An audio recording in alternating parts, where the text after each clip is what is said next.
The interesting thing is that managers want people who fit into the culture, who are hardworking, have a good work ethic, and are really interested in doing well for the company.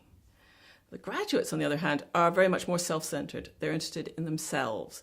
They want promotion. They want support. They want recognition for good work, public recognition in particular. And they really want to be seen to be doing well in an organization. They also think that their technical skills are the things that the organization needs to improve. And that's very, very different from the managers who think it's the people skills that are missing in graduates. Well, the interesting thing about retention is that most graduates want to leave within 2 years of starting their first job.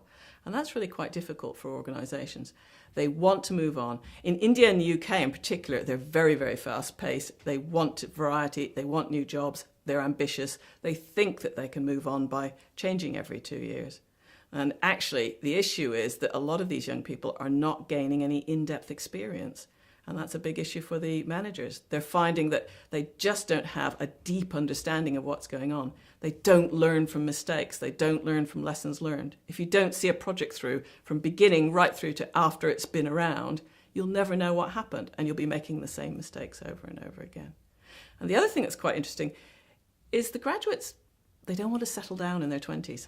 They're really waiting until they're about 30 before they're interested in finding a job that suits them. And that means they will be flitting from job to job throughout their 20s.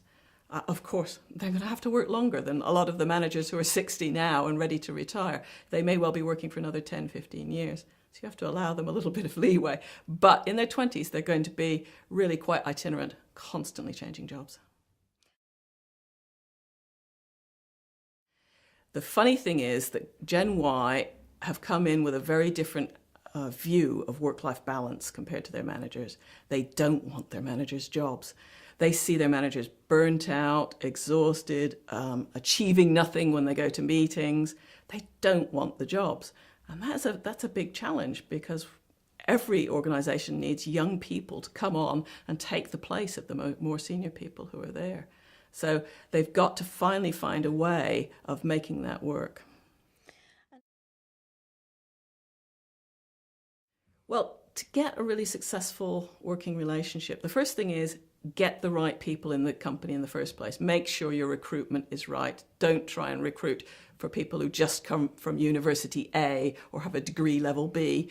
You need to be able to recruit for the ones that will fit your organization. And then once they're in there, make sure you look after those graduates, help them with the areas where they're deficient very early on. Make sure you do that very, very early.